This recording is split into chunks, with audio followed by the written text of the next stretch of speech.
Assalamualaikum warahmatullahi wabarakatuh. Allahumma sholli ala Muhammad wa ala Muhammad. Asyhadu an la ilaha illallah wa asyhadu anna Muhammadan abduhu wa rasuluh. Rabbi shrah li sadri wa yassir li amri wahlul 'uqdatam min lisani yafqahu qawli. Alhamdulillah sahabat MKTV dimanapun Anda berada, senang sekali saya Rara Zahra kali ini bisa kembali menemani Anda semua dalam program Dokter Jaga. Masya Allah sahabat MKTV, Rara berharap sahabat-sahabat MKTV semua berada dalam keadaan sehat walafiat di dalam masa pandemi COVID-19 kali ini. Dan tentunya nikmat sehat adalah nikmat yang senantiasa pula harus kita mintakan setelah nikmat iman kita dapatkan. Dan malam hari ini, insya Allah sahabat MKTV kita akan membahas tentang bagaimana tindakan-tindakan preventif guna mencegah terkena dari penyakit COVID-19 yang disebabkan oleh virus SARS coronavirus 2. Dan ya seperti apa yang sebaiknya kita siapkan. Baik sahabat MKTV, seperti yang pemerintah juga senantiasa gaungkan bahwasanya ketika kita mau beradaptasi di new normal sebelum vaksin ditemukan, ada protokol kesehatan yang harus kita laksanakan, yaitu memakai masker, jaga jarak, juga rajin untuk mencuci tangan.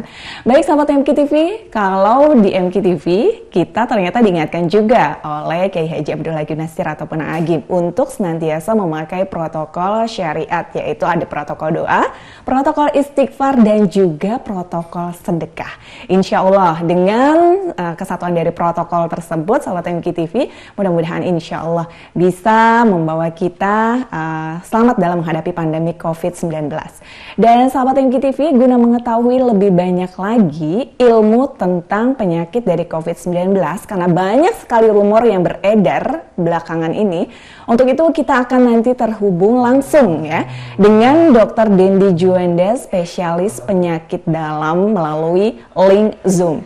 Dan sahabat MKTV juga nanti kami undang, silakan untuk bisa masuk interaktif di line interaktif kami di 022 200 3776. Baik sahabat MKTV, sambil nanti sahabat siap-siap ya untuk bisa menghubungi line interaktif kami. Sekarang kita akan sapa terlebih dahulu Dr. Dendi Juanda. Assalamualaikum warahmatullahi wabarakatuh, Dok.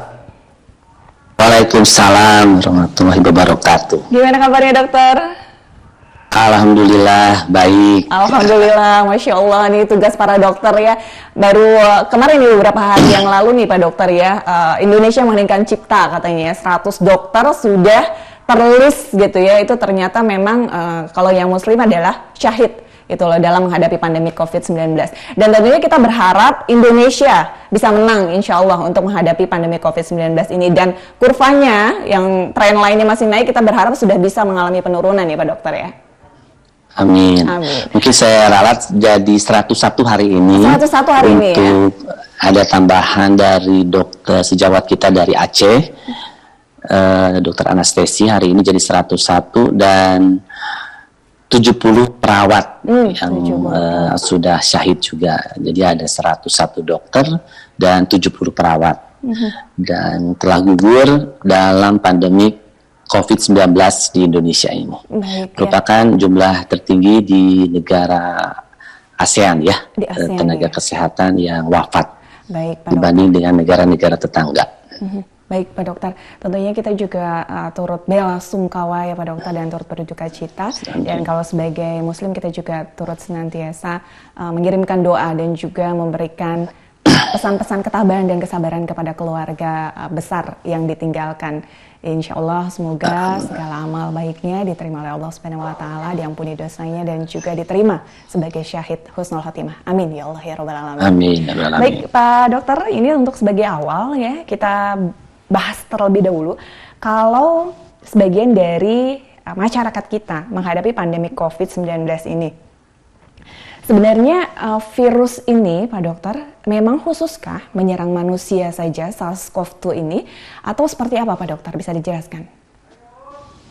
Jadi virus ini sebenarnya virus kelasnya masuk virus corona ya, yang sudah ada sebelumnya, saudara-saudaranya muncul pada 2003, 2009 berupa penyakit MERS, kemudian ada flu burung. Nah, itu sebenarnya saudara-saudaranya mereka.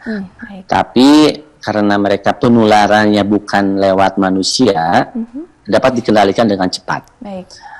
Beda dengan sekarang yang saudaranya yang terbaru ini, yang SARS-CoV-2 ini emergent infection yang sangat sulit karena penularannya antar manusia, sehingga cepat sekali menular meluas menjadi pandemik di seluruh dunia. Itu yang memang kita harus waspadai pada virus SARS-CoV-2 ini, berbeda dengan saudara-saudaranya yang telah muncul dahulu. Iya, baik ya, Pak Dokter. Jadi dari halo, Pak Dokter. Iya. Ya, baik. Baik, Pak Dokter. Jadi sebetulnya coronavirus ini merupakan golongan virus ya, Pak Dokter gitu. Sebelumnya sudah menimbulkan penyakit seperti tadi MERS, flu burung gitu. Tapi untuk yang coronavirus varian 2 ini, ternyata ketika dia sudah sampai bisa mutasi kemudian menginfeksi manusia, penyebaran dari manusia satu ke manusia lain itu begitu cepat sehingga wajar harus sangat kita waspadai penyebarannya seperti itu, Pak Dokter. Iya, iya betul. Ya betul, karena berbeda misalkan dengan virus dengue ya. Dengue infection kan penularannya vektornya nyamuk. Iya, betul. Nyamuk itu kita tepuk-tepuk, kita semprot mudah. Baik. Artinya dimatikanlah ceritanya Baik. vektornya. Kalau manusia nggak mungkin ya. Betul. Orang yang menyebarkan virus corona ya kita seperti nyamuk disemprot nggak bisa. Jadi memang semuanya yang sakit kita mesti isolasi biar tidak menularkan kepada yang sehat dan kita obatin. Jadi berbeda karena ini vektornya manusia sendiri. Baik. SARS-CoV-2. Baik. Pak Dokter, kemudian ada juga sebagian artikel ataupun juga pemahaman dari masyarakat yang mengatakan bahwasanya virus kan memang nggak ada obatnya gitu. Obatnya adalah imunitas dari tubuh kita sendiri gitu. Nah, sampai sejauh apa sih gitu ketika vaksin belum ditemukan, imunitas tubuh ini memang bisa membantu menghambat penyebaran dari virus SARS-CoV-2 ini? Ya, mungkin ini juga mesti diluruskan bahwa artinya virus tidak ada obatnya juga tidak semua virus ya. Untuk virus-virus RNA seperti misalkan HIV sudah ada obatnya, kemudian virus hepatitis B, sekarang hepatitis juga sama virus sudah ada obatnya. Jadi pengertian bahwa virus tidak ada obatnya juga tidak tepat ya. Artinya ada terapi-terapi definitif yang mengeradikasi virus yang bisa diberikan untuk menghentikan atau mencegah virus itu berkembang lebih banyak di dalam tubuh. Tapi memang saat virus masuk ke dalam tubuh itu yang pertama kali berjuang menghadapi virus itu adalah memang pertahanan tubuh alami dari tubuh sendiri.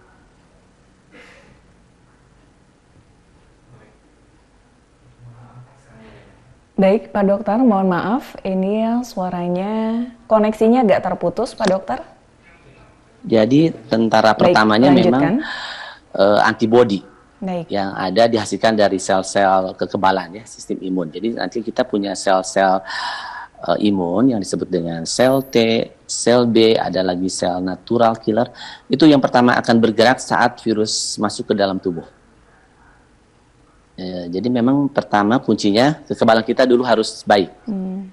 Sambil kita menunggu nanti terapi antivirus didapatkan dan vaksin akan segera diproduksi. Iya, baik. Pak Dokter, ini tadi berkaitan juga ya dengan imunitas kita yang memang harus baik. Nanti kita akan berbicara lebih lanjut ya Pak Dokter tentang bagaimana meningkatkan sistem imunitas tubuh kita dan juga menjaga imunitas kita agar tetap baik, dan juga nanti faktor-faktor resiko serta kalau menghadapi kondisi new normal seperti ini dan kemudian beberapa layanan publik dibuka gitu, termasuk nanti rencananya juga mau sekolah, itu kan akan melibatkan banyak anak-anak ya Pak Dokter ya. Itu faktor-faktor resikonya juga nanti akan kita bahas. Kalau sedikit highlight-nya tentang hal tersebut gimana ini kalau dari Pak Dokter sendiri gitu loh? Maksudnya kapan kita bisa? Iya betul. Apakah sudah bisa untuk membuka seperti itu, seperti negara yang lainnya, New Zealand gitu ya, mereka sudah mulai. Jadi kunci kapan kita bisa beraktivitas yang kita sebut dengan new normal, kita harus ada patokannya ya. Patokannya itu adalah angka yang disebut dengan positive rate. Itu harus, kuncinya itu WHO sudah mengeluarkan angka yang disebut dengan positive rate. Itu harus di bawah 5%. Nah, itu artinya virus sudah bisa dikendalikan, pandemi itu.